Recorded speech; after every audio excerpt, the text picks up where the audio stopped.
ಮೈಸೂರಿನಲ್ಲಿ ಎಸ್ಎಲ್ ಭೈರಪ್ಪ ಅವರ ಸ್ಮಾರಕ ನಿರ್ಮಾಣ ಮಾಡುವಂತೆ ಈಗ ಸಿಎಂ ಘೋಷಣೆಯನ್ನ ಮಾಡಿದ್ದಾರೆ. ಅಕ್ಷರ ಮಾಂತ್ರಿಕ ಎಸ್ಎಲ್ ಭೈರಪ್ಪ ಅವರ ಸ್ಮಾರಕ ಮಾಡುವಂತೆ ಈಗ ಘೋಷಣೆಯನ್ನ ಮಾಡಿದ್ದಾರೆ ಸಿಎಂ ಸಿದ್ದರಾಮಯ್ಯ ಅವರು.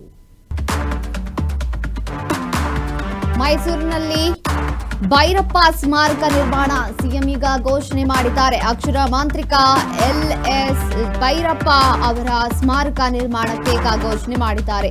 ಮೈಸೂರಿನಲ್ಲಿ ನಿರ್ಮಾಣ ಮಾಡಲು ಸರ್ಕಾರದಿಂದ ಕ್ರಮ ಕೈಗೊಳ್ಳಲಾಗಿದೆ.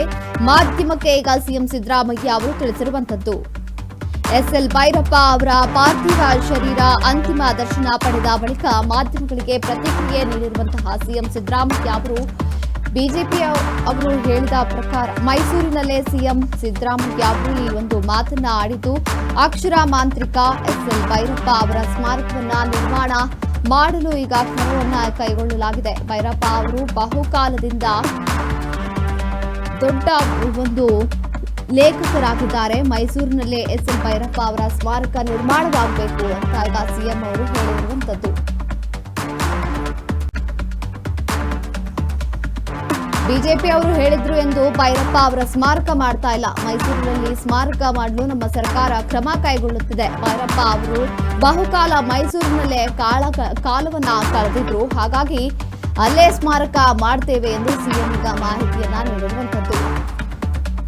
ಅಕ್ಷರ ಮಾಂತ್ರಿಕ ಎಸ್ಎಲ್ ಭೈರಪ್ಪ ಅವರ ಸ್ಮಾರಕ ನಿರ್ಮಾಣಕ್ಕೆ ಈಗ ಸರ್ಕಾರ ಮುಂದಾಗಿದೆ. ಮೈಸೂರಿನಲ್ಲಿ ನಿರ್ಮಾಣ ಮಾಡಲು ಸರ್ಕಾರದಿಂದ ಕ್ರಮವನ್ನ ಕೈಗೊಳ್ಳಲಾಗಿದೆ. ಮಾಧ್ಯಮಕ್ಕೆ ಈಗ ಸಿಎಂ ಸಿದ್ದರಾಮಯ್ಯ ಅವರು ಈ ಬಗ್ಗೆ ಮಾಹಿತಿಯನ್ನ ಹಂಚಿಕೊಂಡಿದ್ದಾರೆ. ಎಸ್ಎಲ್ ಭೈರಪ್ಪ ಅವರ ಪಾರ್ಥಿವ ಶರೀರ ಅಂತಿಮ ದರ್ಶನ ಪಡೆದ ಬಳಿಕ ಮಾಧ್ಯಮ ಮಿತ್ರರೊಂದಿಗೆ ಮಾತನಾಡಿದ ಬಳಿಕ ಸಿಎಂ ಸಿದ್ದರಾಮಯ್ಯ ಅವರು ಮೈಸೂರಿನಲ್ಲಿ ಭೈರಪ್ಪ ಅವರ ಸ್ಮಾರಕವನ್ನ ನಿರ್ಮಾಣ ಮಾಡಲಾಗುತ್ತೆ ಅಂತ ಈಗ ಘೋಷಣೆಯನ್ನ ಮಾಡಿದ್ದಾರೆ.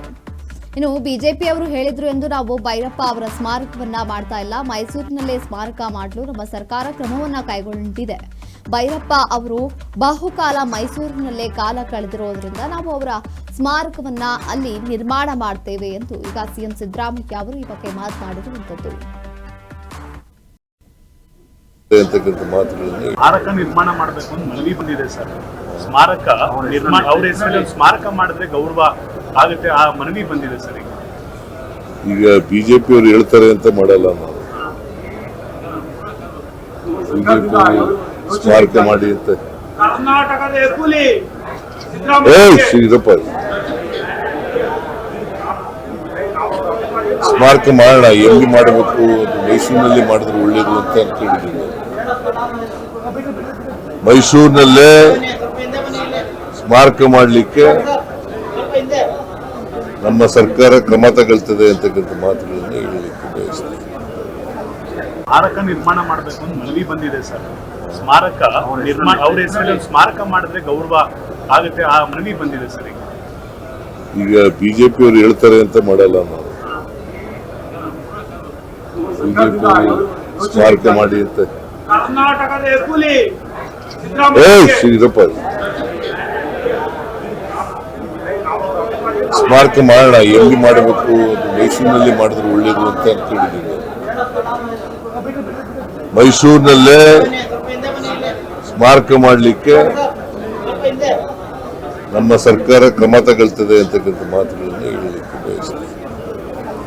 ಸ್ಮಾರಕ ನಿರ್ಮಾಣ ಮಾಡಬೇಕು ಅಂತ ಮನವಿ ಬಂದಿದೆ ಸರ್. ಸ್ಮಾರಕ ನಿರ್ಮಾಣ ಅವ್ರ ಹೆಸರಲ್ಲಿ ಸ್ಮಾರಕ ಮಾಡಿದ್ರೆ ಗೌರವ ಆಗುತ್ತೆ, ಆ ಮನವಿ ಬಂದಿದೆ ಸರ್. ಈಗ ಬಿಜೆಪಿ ಅವರು ಹೇಳ್ತಾರೆ ಅಂತ ಮಾಡಲ್ಲ, ನಾವು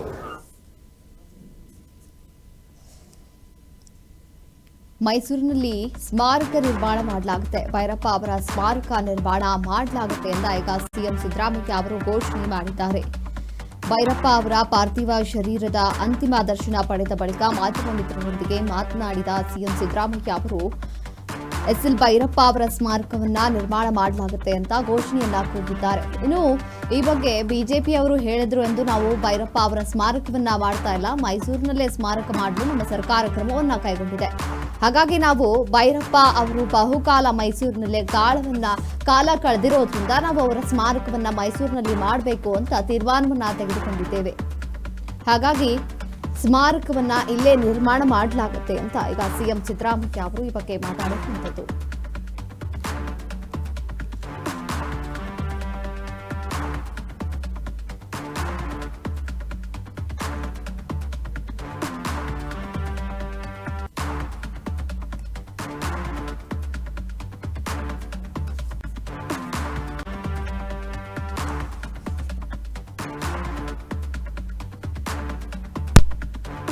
ಭೈರಪ್ಪ ಅವರಿಗೆ ಜ್ಞಾನಪೀಠ ಪ್ರಶಸ್ತಿ ಬರಬೇಕಿತ್ತು. ಮುಖ್ಯಮಂತ್ರಿ ಸಿದ್ದರಾಮಯ್ಯ ಅವರು ತಮ್ಮ ಅಭಿಪ್ರಾಯವನ್ನು ತಿಳಿಸಿದ್ದಾರೆ. ಭೈರಪ್ಪ ಅವರು ಸುಮಾರು 25 ಕಾದಂಬರಿಯನ್ನ ಬರೆದಿದ್ದಾರೆ. ಭೈರಪ್ಪ ಅವರು ಒಂದು ಪುಟ್ಟ ಹಳ್ಳಿಯಲ್ಲಿ ಹುಟ್ಟಿ ಕಷ್ಟಪಟ್ಟು ಸಾಹಿತ್ಯ ಕ್ಷೇತ್ರದಲ್ಲಿ ಸಾಧನೆಯನ್ನ ಮಾಡಿದ್ದಾರೆ. ಬೋಧನೆ ಮಾಡುತ್ತಲೇ ಸಾಹಿತ್ಯ ಕ್ಷೇತ್ರದಲ್ಲಿ ತೊಡಗಿಕೊಂಡಿದ್ರು. ಸಾಮಾನ್ಯವಾಗಿ 2 ಕೆಲಸ ಮಾಡುವುದು ಕಷ್ಟ. ಬೋಧನೆ ಮಾಡುತ್ತಿದ್ರು. ಅವರಿಗೆ ಸಾಹಿತ್ಯದ ಮೇಲೆ ಹೆಚ್ಚು ಆಸಕ್ತಿ ಇತ್ತು. ಅವರ ನಿಧನದಿಂದ ಇಂದು ಸಾರಸ್ವತ ಲೋಕ ಬಡವವಾಗಿದೆ. ಈ ಬಗ್ಗೆ ಮುಖ್ಯಮಂತ್ರಿ ಸಿದ್ದರಾಮಯ್ಯ ಅವರು ತಮ್ಮ ಅಭಿಪ್ರಾಯವನ್ನು ತಿಳಿಸಿರುವಂತದ್ದು. ಭೈರಪ್ಪ ಅವರಿಗೆ ಜ್ಞಾನಪೀಠ ಪ್ರಶಸ್ತಿಯನ್ನ ಸಿಗಬೇಕಾಗಿತ್ತು ಅವರಿಗೆ ಅಂತ ಈಗ ಸಿಎಂ ಸಿದ್ದರಾಮಯ್ಯ ಅವರ ಬಗ್ಗೆ ಅಭಿಪ್ರಾಯವನ್ನು ವ್ಯಕ್ತಪಡಿಸಿರುವಂತದ್ದು. ಭೈರಪ್ಪ ಅವರಿಗೆ ಜ್ಞಾನಪೀಠ ಪ್ರಶಸ್ತಿ ಸಿಗಬೇಕಿತ್ತು. ಮುಖ್ಯಮಂತ್ರಿ ಸಿದ್ದರಾಮಯ್ಯ ಅವರು ತಮ್ಮ ಅಭಿಪ್ರಾಯವನ್ನು ವ್ಯಕ್ತಪಡಿಸಿದ್ದಾರೆ. ಭೈರಪ್ಪ ಅವರು ಸುಮಾರು 25 ಕಾದಂಬರಿಗಳನ್ನ ರಚಿಸಿದ್ದಾರೆ. ಭೈರಪ್ಪ ಅವರು ಒಂದು ಪುಟ್ಟ ಹಳ್ಳಿಯಲ್ಲಿ ಹುಟ್ಟಿ ಕಷ್ಟಪಟ್ಟು ಸಾಹಿತ್ಯ ಕ್ಷೇತ್ರದಲ್ಲಿ ಸಾಧನೆಯನ್ನ ಮಾಡಿದ್ದಾರೆ. ಬೋಧನೆ ಮಾಡಿಕೊಂಡು ಈ ಕಡೆ ಸಾಹಿತ್ಯ ಕ್ಷೇತ್ರದಲ್ಲೂ ಕೂಡ ತೊಡಗಿಕೊಂಡಿರೋದು ಬಹಳ ಕಷ್ಟ. ಸಾಮಾನ್ಯವಾಗಿ 2 ಕೆಲಸ ಮಾಡಿಕೊಂಡಿರೋದು ತುಂಬಾ ಕಷ್ಟ ಆಗುತ್ತೆ. ಆದರೆ ಇವರ ಸಾಧನೆ ಬಹಳ ಶ್ಲಾಘನೀಯ, ದೊಡ್ಡದ್ದು ಅಂತ ಹೇಳಿ ಈಗ ಭೈರಪ್ಪ ಅವರಿಗೆ ಜ್ಞಾನಪೀಠ ಪ್ರಶಸ್ತಿ ದೊರಕಬೇಕಿತ್ತು ಅಂತ ಮುಖ್ಯಮಂತ್ರಿ ಅವರು ಈಗ ವಿಷಾದವನ್ನ ವ್ಯಕ್ತಪಡಿಸುತ್ತಾರೆ. ಅವರ ನಿಧನ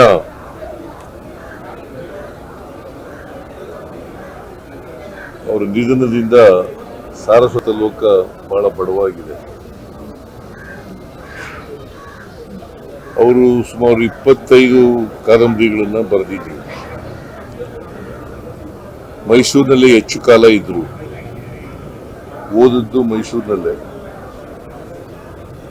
ಹೈಸ್ಕೂಲಿಂದ MA ವರೆಗೆ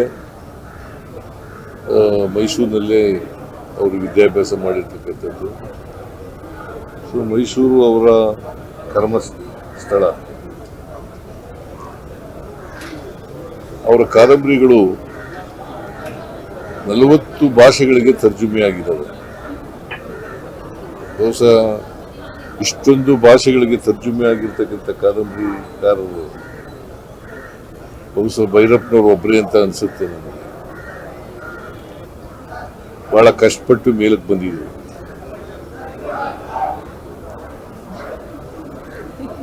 ಅವರ ಸಬ್ಜೆಕ್ಟ್ ಫಿಲಾಸಫಿ.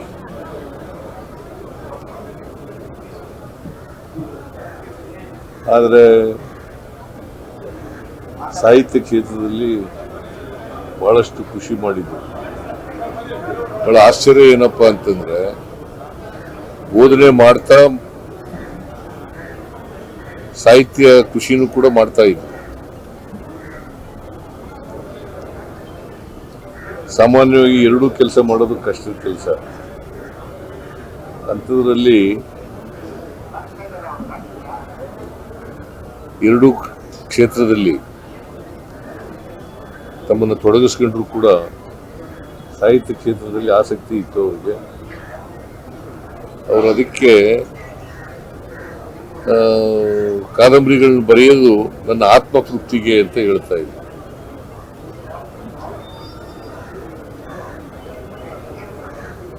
ಅವರ ಕಾದಂಬರಿಗಳು ಜಗತ್ ಪ್ರಸಿದ್ಧವಾಗಿರ್ತಕ್ಕಂಥ ಕಾದಂಬರಿಗಳನ್ನು ಬರೆದಿದ್ದಾರೆ.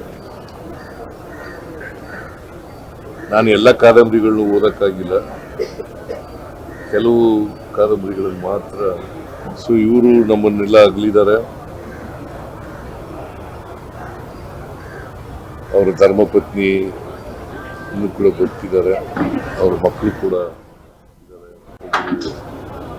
ಮೈಸೂರಿನಲ್ಲಿದ್ದಾರೆ, ಇನ್ನೊಬ್ಬರು ಲಂಡನ್ನಲ್ಲಿದ್ದಾರೆ. ಈಗ ತಾನೇ ಅವ್ರನ್ನ ಭೇಟಿ ಮಾಡಿದೆ. ಅವರ ಆತ್ಮಕ್ಕೆ ಚಿರಶಾಂತಿ ಕೋರ್ತಾ ಅವರ ಧರ್ಮಪತ್ನಿಗೆ ಮತ್ತು ಅವ್ರ ಮಕ್ಕಳಿಗೆ, ಅವರ ಅಭಿಮಾನಿಗಳಿಗೆ, ಅವರ ಸ್ನೇಹಿತರಿಗೆ ಅವರ ಸಾವಿನ ದುಃಖವನ್ನು ಭರಿಸಲಿ ಅಂತೇಳಿ ನಾನು